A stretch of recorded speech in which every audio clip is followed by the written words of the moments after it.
반갑습니다. 지봉이입니다. 오늘은 2028년부터 적용되는 간호사 국가시험 개편에 대해 살펴보겠습니다. 간호학 총론이라는 단일 과목으로 통합되면서 앞으로 무엇을 평가해야 하는지에 대한 연구 결과 함께 살펴보겠습니다. 2025년도에 퍼블리시된 유소영 등의 통합간호 역량과 학부 프로그램 학습 성과 비교를 통한 국가시험 핵심 범주 도출 연구를 바탕으로 예비 간호사에게 꼭 필요한 핵심 역량과 핵심 범주가 무엇인지 차근차근 짚어드리겠습니다. 먼저 이 변화가 왜 중요한지부터 살펴보겠습니다. 2024년 12월 27일 보건복지부는 기존 7개 시험 과목을 간호학 총론 하나로 통합한다고 공식 발표했습니다. 이는 1962년 이후 처음 있는 구조적 개편으로 매우 큰 변화입니다. 핵심은 단순히 지식을 외우는 시험에서 임상적 판단력과 의사결정과 같은 역량을 평가한다는 시험으로 바뀐다는 점입니다. 그럼 기존 시험은 어떤 구조였는지 살펴보겠습니다. 한국보건의료인 국가시험원 2012년에 직무분석 기반 진행을 했습니다. 직무 8개, 8영역을 기반으로 만들어졌습니다. 이 책에는 세 가지 한계가 있습니다. 한계점을 짚어보겠습니다. 첫째, 최근 의료 환경 변화를 충분히 반영하지 못합니다. 둘째, 단순히 개별 업무의 수행 여부가 중심이어서 업무를 했는지 하지 않았는지에 관련된 이런 부분들이 중점이 되다 보니 판단력이나 의사결정 같은 복합적인 역량을 평가하는데 한계점이 있습니다. 마지막으로 간호사의 전문적 자율성, 책임성과 같은 전인적 역량까지 포괄적으로 평가하기에는 어려움이 있는 이런 한계점이 존재합니다. 그렇다면 역량이란 무엇인지 살펴보겠습니다. 역량은 지식, 기술, 자아 개념과 가치, 개인적 특성, 동기 이렇게 5가지 요소로 구성됩니다. 이러한 요소들이 핵심 행동, 크리티컬 비헤이비어로 이어지고 결국 실제 수행 결과 퍼포먼스로 나타납니다. 즉, 역량은 단순한 지식이 아니라 관찰하고 측정할 수 있는 종합적인, 포괄적인 능력이라는 점이 중요합니다. 역량을 평가하는 대표적인 이론은 밀러스 피라미드입니다. 아래에서부터 knows, 지식 회상, knows how, 적용, shows how, 시범 수행, does, 실제 수행 이렇게 4개의 단계로 구성됩니다. 중요한 점은 현재의 국가시험은 주로 knows와 knows how 수준, 즉 인지적 역량 중심으로만 평가되고 있다는 점입니다. 앞으로는 시뮬레이션이나 오스키 같은 방법으로 shows how와 도즈 수준까지 확대하자는 논의가 이어지고 있습니다. 본 연구가 어떻게 진행되었는지 살펴보겠습니다. 1단계 문헌고찰을 통해 828편의 논문 중 18편을 최종 선정했습니다. 2단계로는 전국 195개 대학 중 186개 대학의 프로그램 학습 성과, 즉 PO 현황을 분석했습니다. 마지막 3단계에서는 평균 경력 약 26년의 경력을 가진 전문가 11명이 CVI 0.78 이상을 기준으로 내용 타당도를 검증했습니다. 이러한 세 가지 단계를 거쳐서 핵심 범주가 도출되었습니다. 이 연구를 통해 도출된 예비 간호사 핵심 역량은 총 7개 범주입니다. 첫째, 간호 수행과 의사결정. 둘째, 전문직 태도 및 윤리.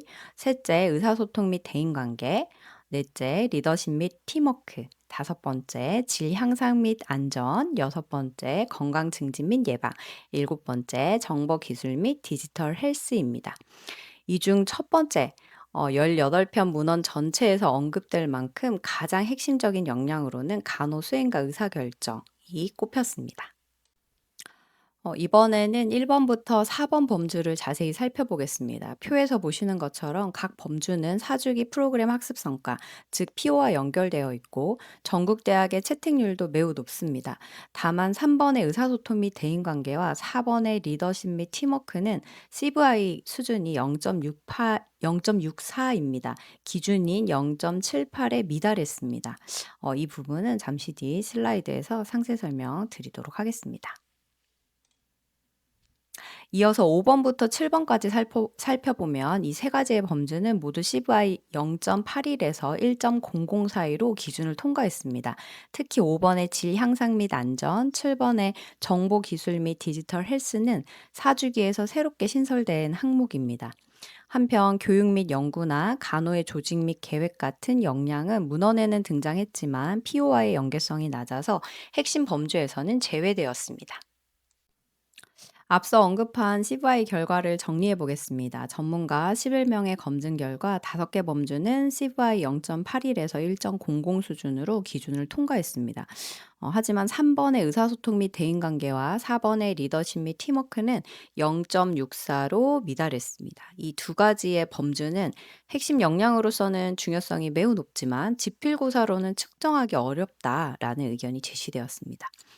따라서 시뮬레이션이나 간호교육 인증평가와 같은 보암적 검증이 더 적절하다는 결론입니다. 그럼 기존 직무 기반 평가와 새로 역량 기반 평가의 차이를 살펴보겠습니다. 간호 관리와 전문성 향상은 업무 수행 효율성에 초점을 맞췄지만 리더십 및 팀워크는 협력적 의사결정과 팀 내 소통까지 아우르는 확장된 개념입니다.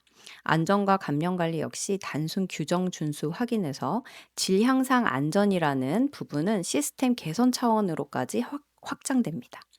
결국 평가 가능한 역량의 수준 자체가 한층 넓어진 것으로 확인됩니다. 이 연구가 교육 현장에 주는 시사점은 크게 세 가지입니다. 첫째, 앞으로는 단순 암기형보다 사례 기반 또는 임상 추론형 문항이 늘어날 가능성이 큽니다. 둘째, 의사소통과 리더십은 CBI 기준에는 못 미쳤지만 여전히 중요한 그런 범주이므로 시뮬레이션이나 오스키와 같은 수행 중심 평가를 함께 강화해야 합니다. 마지막으로 각 과목의 학습 성과, 즉 PO를 이 7개 핵심 범주와 미리 연계하는 부분 점검하는 것이 중요합니다. 이 연구의 한계점입니다. 첫째, 체계적 문헌 고찰이 아니라 최근 10년 이내에 제한된 문헌을 중심으로 분석했습니다. 둘째, 전국 대학의 PO를 분석했지만 실제 수업에는 어떻게 반영되었는지 확인하지 못했습니다. 셋째, 의사소통과 리더십은 지필 평가로 측정하기 어렵다라는 의견도 있었습니다. 따라서 후속 연구로는 델파이 기법을 통한 전문가 합의 절차나 역량별 가중치 분석이 필요합니다. 정리하겠습니다. 이 연구에서 제시한 통합 국가시험의 핵심은 바로 7가지 역량입니다. 간호 수행과 의사결정, 전문직 태도 및 윤리, 의사소통 및 대인관계, 리더십 및 팀워크, 질 향상 및 안전, 건강 증진 및 예방, 그리고 정보기술 및 디지털 헬스입니다. 교육과정의 학습 성과와 국가시험의 핵심 범주는 이미 높은 수준으로 연계되어 있으므로 이 7가지를 기준으로 교육과 학습, 평가를 점검해 보시기 바랍니다. 연구의 제안, 2028 실제 간호사 국가시험 출제 범위에는 얼마나 반영이 되었을까요? 2025년 11월 17일 한국보건의료인 국가시험원은 제68회 2028년부터 적용될 출제 범위를 공식 발표했습니다. 연구에서 제안한 7개 범주가 실제로 얼마나 반영됐는지 한번 비교표를 만들어 보았습니다. 1번, 2번, 5번, 6번은 잘 반영이 되었습니다. 그런데 3번의 의사소통과 4번의 리더십은 지식 수준에서만 부분적으로 반영되었습니다. 그런데 7번의 정보기술 및 디지털 헬스는 출제 범위 어디에도 명시되지 않았다는 점이 중요합니다. 즉 연구의 제안과 실제 출제 범위 사이에는 여전히 간극이 존재합니다. 고시된 2028년 제68회 국가시험의 출제 범위 전체 구조입니다. 과목 1 간호학 총론은 간호관리와 전문성 향상부터 건강 증진 및 유지까지 7개 영역으로 구성됩니다. 과목 2의 보건의학 관계법규는 간호법을 비롯한 13개 법령으로 이루어져 있습니다.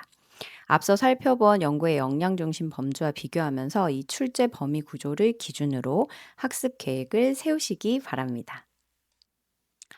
오늘은 2028년 간호사 국가시험 개편의 배경부터 연구에서 제안한 7가지 핵심 역량, 그리고 실제 발표된 출제 범위와의 비교까지 함께 살펴봤습니다. 변화하는 시험 제도 속에서 단순 암기를 넘어 역량 중심으로 공부하는 습관을 미리 길러두시면 큰 도움이 될 것입니다. 학생들과 교육자분들께 오늘 영상이 도움이 되면 좋겠습니다. 지금까지 지봉이었습니다. 감사합니다.